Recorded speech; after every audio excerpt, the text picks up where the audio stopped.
Hi everyone, welcome to Edge Details. നമ്മളിന്ന് വന്നിരിക്കുന്നത് വളരെ സൂപ്പർ ആയിട്ടുള്ള ഒരു റെസിപ്പിയുമായിട്ടാണ്. ടേസ്റ്റിയും കാണാൻ നല്ല പെർഫെക്റ്റും അതുപോലെ തന്നെ വളരെ ഹെൽത്തിയും, കുട്ടികൾ വരെ കഴിക്കുന്ന, അതുപോലെ വീട്ടിലേക്ക് ഗസ്റ്റ് വന്നു കഴിഞ്ഞാൽ അവർക്ക് കൊടുക്കാൻ സാധിക്കുന്ന, ഈവനിങ് സ്നാക്കായിട്ട് ലഞ്ച് ബോക്സിലൊക്കെ കൊടുത്തുവിടാൻ യൂസ് ചെയ്യാൻ പറ്റുന്ന ഒരു പെർഫെക്റ്റ് സ്നാക്കാണ്. അതിന് അധികം ചേരുവകളൊന്നും തന്നെ ആവശ്യമില്ല, വീട്ടിലുള്ള സാധനങ്ങൾ മാത്രം മതി.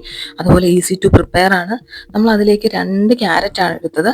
ഇപ്പോൾ നമ്മളൊരു 4 പേർക്കൊക്കെ ഉണ്ടാക്കാനായിട്ട് ശരിക്കും ഈ 2 ക്യാരറ്റ് മതി. അതല്ലാന്നുണ്ടെങ്കിൽ നിങ്ങൾക്ക് ഒരു 3-4 ക്യാരറ്റ് എടുക്കാം. ഈ 2 ക്യാരറ്റ് എടുത്ത് നമ്മൾ നന്നായിട്ട് പീൽ ചെയ്തു. അതിനുശേഷം നമ്മൾ കട്ട് ചെയ്യുന്നു, ചെറിയ കഷ്ണങ്ങളായിട്ട് കട്ട് ചെയ്യുക. അതിനുശേഷം നമുക്ക് ആവശ്യമുള്ളത് ഒരു പാത്രം അല്ലെങ്കിൽ ഒരു കുക്കറാണ്. ശരിക്കും കുക്കറാണെങ്കിൽ പെട്ടെന്ന് തന്നെ നമുക്ക് ഇത് വെന്ത് കിട്ടും. പാത്രമാണെങ്കിൽ ഒരു 10 മിനിറ്റ് നമ്മൾ തിളപ്പിക്കേണ്ടതായിട്ട് വരും. ഇതിന് ശേഷം നമ്മൾ അരിഞ്ഞു വെച്ച് നമ്മുടെ ഈ ക്യാരറ്റ് ഈ കുക്കറിലേക്ക് നമ്മൾ ഇട്ട് കൊടുത്തതിന് ശേഷം അതിലേക്ക് ആവശ്യമുള്ളത് 1 കപ്പ് പാലാണ്. 1 കപ്പ് പാല് നമ്മൾ ഇതിലേക്ക് ഒഴിച്ചു കൊടുക്കുകയാണ് കേട്ടോ. നമ്മൾ ക്യാരറ്റിലേക്ക് 1 കപ്പ് പാൽ ഒഴിച്ചു കൊടുത്തു. അതിനുശേഷം ഇത് അടച്ചു വെച്ചൊരു 2 വിസിൽ വരുന്നിടം വരെ നമ്മളൊന്ന് വെയിറ്റ് ചെയ്യുക. അത് കഴിഞ്ഞപ്പോൾ ഈ ക്യാരറ്റ് ഇതിലേക്ക് നന്നായിട്ട് വെന്തുടഞ്ഞിട്ടുണ്ട്. നമ്മൾ അതിന് ശേഷം ഒരു മിക്സിയുടെ ജാറെടുത്ത് ഈ ക്യാരറ്റും ഈ 1 കപ്പ് പാലിൻ്റെ അകത്തുനിന്ന് ഒരു 1/4 കപ്പ് മാറ്റി വെച്ചതിന് ശേഷം ഒരു 3/4 കപ്പ് പാലും കൂടി ഇതിലേക്ക് ഇട്ട് കൊടുക്കുക. പിന്നെ അതിന് ശേഷം നമ്മളൊരു 3 ഏലക്ക ഇട്ട് കൊടുത്തത് ഫ്ലേവറിന് വേണ്ടിയാണ്. കണ്ടോ, നമ്മൾ ഇട്ട് കൊടുത്തതിന് ശേഷം നമുക്കിനി ആവശ്യമുള്ളത് ഒരു 1/2 കപ്പ് പഞ്ചസാരയാണ്. അത് നമ്മളിതിലേക്ക് ഇട്ട് കൊടുക്കണം. പഞ്ചസാര നിങ്ങളുടെ മധുരം അനുസരിച്ച് നിങ്ങൾക്ക് കൂട്ടുകയോ കുറയ്ക്കുകയോ ചെയ്യാം. ഷുഗർ ഓരോരുത്തരുടെ ആ ഒരു മധുരത്തിൻ്റെ അളവനുസരിച്ചാണ്. അതിനുശേഷം ഇനി നമുക്ക് ആവശ്യമുള്ള ഇൻഗ്രീഡിയൻ്റ് എന്ന് പറയുന്നത് അരിപ്പൊടിയാണ്. ഈ അരിപ്പൊടി ശരിക്കും വറുത്തതോ വറുക്കാത്തതോ ഇടിയപ്പപ്പൊടിയോ അങ്ങനത്തെ എന്ത് വേണമെങ്കിലും നിങ്ങൾക്ക് ഇടാം. നമ്മളൊരു 3/4 കപ്പ് അരിപ്പൊടിയും കൂടി ഇതിലേക്ക് ആഡ് ചെയ്ത് കൊടുക്കുകയാണ്. ആഡ് ചെയ്ത് കൊടുത്തതിന് ശേഷം പിന്നീട് ഒരു ഇൻഗ്രീഡിയൻറ്റും കൂടെ നമ്മൾ ഇടുന്നുണ്ട്. അത് ശരിക്കും നിങ്ങൾക്ക് നിങ്ങളുടെ വീട്ടിലുണ്ടെങ്കിൽ മാത്രം ഇട്ടാൽ മതി. നമുക്ക് നമ്മുടെ ടേസ്റ്റിനൊന്നും യാതൊരു കുറവും വരില്ല. കുറച്ചുകൂടി ടേസ്റ്റ് കൂടുതൽ തോന്നിക്കുമെന്ന് മാത്രമേ ഉള്ളൂ. അത് ശരിക്കും സ്കിപ്പ് ചെയ്യണമെങ്കിൽ സ്കിപ്പ് ചെയ്യാം. അത് നമ്മളൊരു 1.25 ടേബിൾ സ്പൂൺ പാൽപ്പൊടിയാണ് ഇതിലേക്ക് ആഡ് ചെയ്യുന്നത്. അത് വീട്ടിലുണ്ടെങ്കിൽ മാത്രം നിങ്ങൾ ആഡ് ചെയ്യുക. അപ്പോൾ നമ്മളിതിലേക്ക് ആഡ് ചെയ്ത് കൊടുത്തു. അതിന് ശേഷം നന്നായിട്ട് നമ്മൾ ഇളക്കി അത് മിക്സ് ചെയ്ത് കൊടുക്കുക. പിന്നെ അതുപോലെ തന്നെ നിങ്ങൾ കണ്ടോ ഈ മിക്സിയുടെ ജാറ്, ഇത് നമ്മുടെ ന്യൂട്രിബുള്ളറ്റ് എന്ന് പറയുന്ന ഒരു ബ്ലെൻഡറാണ്.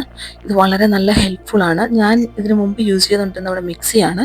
പക്ഷേ ന്യൂട്രിബുള്ളറ്റ് ചെയ്തതിന് ശേഷം എനിക്ക് ഒരുപാട് ഹെൽപ്ഫുള്ളായിട്ടും അതുപോലെ തന്നെ ടൈം നമുക്ക് ഒത്തിരി സേവ് ചെയ്യാൻ സാധിക്കുന്നുണ്ട്. അതുപോലെ തന്നെ അധികം സ്പേസ് ഒന്നും പോകില്ല. അതുപോലെ ഇതിൻ്റെ പോർട്ടബിൾ ബ്ലെൻഡറും ഉണ്ട്. അപ്പോൾ നമുക്ക് എവിടെയെങ്കിലുമൊക്കെ കുട്ടികൾക്കൊക്കെ നമ്മുടെ വെജിറ്റബിൾസും ഫ്രൂട്ട്സും ഒക്കെ ഒന്ന് ബ്ലെൻഡ് ചെയ്ത് കൊടുക്കണമെങ്കിൽ നമുക്ക് എളുപ്പം തന്നെ ചെയ്യാൻ സാധിക്കും. കോക്കനട്ട് മിൽക്ക് ഉണ്ടാക്കാൻ, അതുപോലെ ദോശമാവ് അരയ്ക്കുന്നതിന്, അതുപോലെ ഇതുപോലുള്ള കാര്യങ്ങൾക്കൊക്കെ ഒരുപാട് യൂസ്ഫുൾ ആണിത്. അപ്പോൾ ഇതിൻ്റെ ഒരു പ്രോഡക്റ്റ് ലിങ്ക് നമ്മുടെ ഡിസ്ക്രിപ്ഷനിൽ കൊടുത്തിട്ടുണ്ട്. അപ്പോൾ ഇഷ്ടമുള്ളവർക്ക് ഒന്ന് പർച്ചേസ് ചെയ്യാം. വളരെ യൂസ്ഫുൾ ആണ് സാധനം. അതുപോലെ നമ്മൾ ട്രാവലിനൊക്കെ പോകുമ്പോഴാണെങ്കിൽ പോർട്ടബിൾ ആണെങ്കിൽ നമുക്ക് ക്യാരി ചെയ്യാൻ സാധിക്കും.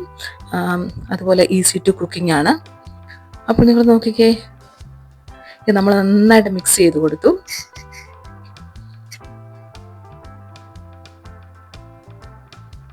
അതിനുശേഷം നമ്മൾ ചെയ്യേണ്ട കാര്യം എന്ന് പറഞ്ഞു കഴിഞ്ഞാൽ ഇത് നമ്മൾ അടച്ചു വെച്ചതിന് ശേഷം നമ്മൾ നന്നായിട്ടൊന്ന് മിക്സ് ചെയ്ത് അല്ലെങ്കിൽ ബ്ലെൻഡ് ചെയ്ത് കൊടുക്കുക.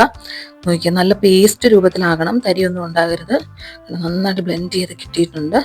അതുപോലെ തന്നെ ഈ ഒരു ന്യൂട്രിബുള്ളറ്റിൻ്റെ ഈ ഒരു പാത്രത്തിന് തന്നെ വേറൊരു അടുപ്പുണ്ട്. അപ്പം നമുക്ക് വേണമെങ്കിൽ ഫ്രിഡ്ജിൽ സൂക്ഷിക്കാനൊക്കെ ആയിട്ട് ജ്യൂസൊക്കെ അടിച്ചു കഴിഞ്ഞാൽ നമുക്ക് സാധിക്കും. അതുപോലെ തന്നെ നമ്മൾ ഈ മിക്സർ ഒഴിക്കാൻ പോകുന്ന ഒരു കേക്കിൻ്റെ പാത്രത്തിലേക്കാണ്. നിങ്ങൾക്ക് ഒരു അലുമിനിയം പാത്രമോ അതല്ല എന്നുണ്ടെങ്കിൽ നോർമൽ സ്റ്റീൽ പാത്രമോ എന്ത് വേണമെങ്കിലും യൂസ് ചെയ്യാം. പക്ഷേ അതിലേക്ക് ഓയിൽ അല്ലെങ്കിൽ കുറച്ച് നെയ്യ് പുരട്ടി പാത്രത്തിൻ്റെ സൈഡുകളിലും അടിഭാഗത്തൊക്കെ പുരട്ടിയതിന് ശേഷം നമ്മുടെ ഈ മിക്സ് നമ്മളിതിലേക്ക് ഒഴിച്ചു കൊടുക്കുക. അതുപോലെ ഈ മിക്സ് ഒരിക്കലും ഒരുപാട് ലൂസും ഒരുപാട് തിക്കും ആകരുത്. നല്ലൊരു ബാറ്റർ തന്നെ തയ്യാറാക്കിയിട്ട് നമ്മൾ ഒഴിച്ചു കൊടുക്കുക. അതിനുശേഷം നമ്മൾ ഇത് പ്രിപ്പയർ ചെയ്യുന്നത് ഒരു വലിയ പാത്രത്തിലേക്ക് കുറച്ച് വെള്ളം ഒഴിച്ചിട്ട് നമ്മളൊരു തട്ട് അതിലേക്ക് ഇറക്കി വെച്ചു. അതിനുശേഷം നമ്മൾ ഈ കേക്കിൻ്റെ പാത്രം ഇതിലേക്ക് വെക്കുകയാണ്. പിന്നെ എനിക്ക് പറയാനുള്ളത്, ശരിക്കും ഇത് 3 ടൈപ്പ് നമുക്ക് പ്രിപ്പയർ ചെയ്യാൻ സാധിക്കും.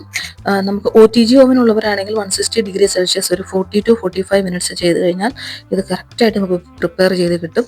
അതുപോലെ അപ്പച്ചമ്പ അല്ലെങ്കിൽ അപ്പപാത്രം എന്നൊക്കെ പറയും, അതുണ്ടെങ്കിൽ ശരിക്കും ആവിയിൽ ഒരു 15 to 20 മിനിറ്റ്സ് വേവിച്ചാൽ മതി. അതും അല്ല എന്നുണ്ടെങ്കിൽ ഇതുപോലൊരു വലിയ പാത്രം ഉണ്ടെങ്കിൽ അതിലേക്ക് വെള്ളം ഒഴിച്ചിട്ട് തട്ടിറക്കി വെച്ചതിന് ശേഷം കേക്കിൻ്റെ പാത്രം വെച്ചിട്ട് ഇതൊന്ന് മൂടുക. എന്നിട്ടൊരു 15 മിനിറ്റ്സ് നിങ്ങൾ വെയിറ്റ് ചെയ്യുക. നല്ല കറക്റ്റായിട്ട് നമുക്ക് പ്രിപ്പയർ ചെയ്യാൻ സാധിക്കും. എന്താ നോക്കി നമ്മളിങ്ങനെ അടച്ചു വെച്ചു. അതിനുശേഷം നമ്മൾ ഒരു 15 മിനിറ്റ് വെയിറ്റ് ചെയ്യുക. 15 മിനിറ്റ് കഴിഞ്ഞ് നിങ്ങൾ ഓപ്പൺ ചെയ്യുമ്പോൾ ഉറപ്പായിട്ട് നിങ്ങൾക്ക് കറക്റ്റ് നല്ല രീതിയിൽ തന്നെ കിട്ടിയിട്ടുണ്ടാകും. ആ ഒരു സമയത്ത് നമുക്ക് വേറെ കുറച്ച് സാധനങ്ങളോട് പ്രിപ്പയർ ചെയ്യാം. വീണ്ടും നമ്മളൊരു ആ മിക്സിയുടെ ജാറിലേക്ക് നമ്മൾ ഒരു 1/4 കപ്പ് പഞ്ചസാരയും 1/4 കപ്പ് അരിപ്പൊടിയും അതുപോലെ തന്നെ ഒരു 2 ഏലക്കായും പിന്നെ ഒരു ടേബിൾ സ്പൂൺ പാൽപ്പൊടി നിങ്ങൾക്ക് ഞാൻ പറഞ്ഞതുപോലെ തന്നെ ഒഴിവാക്കണമെങ്കിൽ ഒഴിവാക്കാം. ഇത്രയും ഇട്ടതിന് ശേഷം 2 3 ഏലക്ക നിങ്ങൾക്ക് ആഡ് ചെയ്യാം, നിങ്ങളുടെ ആ ഒരു ഫ്ലേവർ എത്രത്തോളം വേണം അത്രത്തോളം. പിന്നെ അതുപോലെ നമ്മളൊരു 1/4 കപ്പ് പാല് നേരത്തെ തിളപ്പിച്ചത് മാറ്റി വെച്ചിട്ടുണ്ടായിരുന്നല്ലോ, അതുകൂടി ഇതിലേക്ക് ആഡ് ചെയ്ത് കൊടുത്തിട്ട് മിക്സ് ചെയ്യുക. വീണ്ടും അതൊന്ന് ബ്ലെൻഡ് ചെയ്തെടുത്തു. കണ്ടോ, ആ ഒരു 15 മിനിറ്റ് കഴിഞ്ഞ് നമ്മൾ തുറന്ന് നോക്കിയപ്പം ഏകദേശം സെറ്റായിട്ടുണ്ട്. നല്ല രീതിയിൽ തന്നെ നിങ്ങൾക്ക് കാണാൻ സാധിക്കും. ഇനി നമ്മൾ തയ്യാറാക്കി വെച്ച ആ മിക്സ് ഉണ്ടല്ലോ, ആ മിക്സ് നമ്മൾ ഇതിന് മുകളിലേക്ക് ഒഴിച്ചു കൊടുക്കുന്നു. നമുക്ക് 2 ലെയറായിട്ട് കിട്ടാൻ വേണ്ടിയാണ് കേട്ടോ നമ്മളിങ്ങനെ ചെയ്യുന്നത്. പിന്നെ എനിക്ക് ഇച്ചിരി ഏലക്കായുടെ ആ ഒരു തരിയും ആ ഒരു നമ്മൾ പറയത്തില്ല തൊലിയൊക്കെ അങ്ങനെ കിടക്കുന്നത് ഇഷ്ടമായതുകൊണ്ടാണ് ഞാൻ അങ്ങനെ ചെയ്തത്. അതല്ല നിങ്ങൾക്കത് ഇഷ്ടമില്ല എന്നുണ്ടെങ്കിൽ നിങ്ങൾക്ക് ആ ഏലക്കായുടെ ആ ഒരു സീഡ് കുരു മാത്രം നിങ്ങൾക്ക് മിക്സിയുടെ ജാറിലേക്ക് ഇട്ട് കൊടുത്ത് അടിച്ചെടുക്കാൻ സാധിക്കും. ഉണ്ടോ, ഒരു 10 മിനിറ്റും കൂടെ നമ്മൾ വെയിറ്റ് ചെയ്യുക. 10 മിനിറ്റിന് ശേഷം നമ്മളതൊന്ന് ഓപ്പൺ ചെയ്തതിന് ശേഷം ഒരു സ്പാച്ചുലയോ കയ്യോ ഉപയോഗിച്ച് നമ്മളൊന്ന് തൊട്ട് നോക്കുക. അപ്പോൾ ഒന്നും പറ്റിപ്പിടിക്കുന്നൊന്നും ഇല്ലെങ്കിൽ കറക്റ്റായിട്ടുണ്ട്. ഇനി നമ്മൾ അത് പുറത്തേക്ക് എടുത്തു. നല്ല രസമില്ല കാണാൻ, നല്ല സെറ്റായിട്ടുണ്ട് സാധനം. വളരെ ടേസ്റ്റിയാണ് കേട്ടോ. ഒരു തവണയെങ്കിലും നിങ്ങൾ ട്രൈ ചെയ്ത് നോക്കണം. ട്രൈ ചെയ്ത് കഴിഞ്ഞാൽ പിന്നെ നിങ്ങൾ എപ്പോഴും പ്രിപ്പയർ ചെയ്യും, നിങ്ങൾ ഒരിക്കലും മടുക്കൂല. അതുപോലെ ഹെൽത്തിയുമാണ്. അതിനുശേഷം നമ്മളിത് തണുക്കാൻ വെച്ചതിന് ശേഷം നമുക്കത് ആ കേക്കിൻ്റെ ആയതുകൊണ്ട് ഞാൻ അതിൻ്റെ സൈഡ് എടുത്ത് മാറ്റി. അതിനുശേഷം തന്നെ നിങ്ങൾ നോക്കിക്കേ, നല്ല സോഫ്റ്റാണ്. എന്നാൽ അതുപോലെ തന്നെ പൊടിഞ്ഞു പോവുകയോ അങ്ങനെ ഒന്നുമില്ല. കണ്ടോ,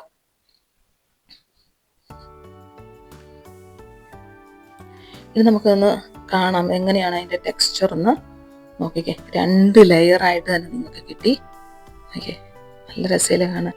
ആ ഒരു ക്യാരറ്റിൻ്റെ കളറും പിന്നെ ആ ഒരു വൈറ്റ് അല്ലെങ്കിൽ ഒരു നമ്മൾ പറയത്തില്ലേ, നമ്മൾ കടയിൽ നിന്നൊക്കെ സ്നാക്സ് വാങ്ങിക്കുമ്പം എങ്ങനെ ഇരിക്കുമോ അതുപോലെ തന്നെ നിങ്ങൾക്ക് ഇഷ്ടമുള്ള ഷേപ്പിൽ നിങ്ങൾക്ക് കട്ട് ചെയ്തെടുക്കാം. കണ്ടോ, നല്ല രസയില്ലേ കാണാൻ തന്നെ. അതുപോലെ കഴിച്ചിട്ട് സൂപ്പറായിരുന്നു കേട്ടോ, ഒന്നും പറയാനില്ല. എത്ര കഴിച്ചാലും നമുക്ക് മടുക്കത്തുമില്ല. എനിക്ക് ശരിക്കും ഫ്രിഡ്ജിൽ വെച്ചിട്ട് കഴിക്കുന്നതാണ് ഒരുപാട് ഇഷ്ടപ്പെട്ടത്. ചൂടോടെ കഴിക്കേണ്ടവർക്ക് അങ്ങനെ കഴിക്കാം, അതല്ല ഫ്രിഡ്ജിൽ വെച്ച് തണുപ്പിച്ച് കഴിക്കാനാണ് ഇഷ്ടമെങ്കിൽ ശരിക്കും അതൊരു പ്രത്യേക ടേസ്റ്റാണ്. നമ്മുടെ കുട്ടികൾക്ക് വരെ പ്രത്യേകം ഇതിൻ്റെ ആ ഒരു 2 സൈസിലുള്ള കളറും ഒക്കെ കണ്ടു കഴിഞ്ഞപ്പം നമ്മുടെ കുട്ടികൾക്കും വളരെ ഇഷ്ടമായി, അവരും കഴിച്ചു. അതുപോലെ കുട്ടികൾക്ക് ലഞ്ച് ബോക്സിലൊക്കെ നമ്മൾ പറഞ്ഞ പോലെ കൊടുത്തു വിടാനൊക്കെ വളരെ നല്ലതാണ്. ഇത് കണ്ടോ, നല്ല രസമില്ലേ കാണാൻ തന്നെ. അപ്പോൾ ശരിക്കും നിങ്ങളിത് പ്രിപ്പയർ ചെയ്ത് നോക്കണം.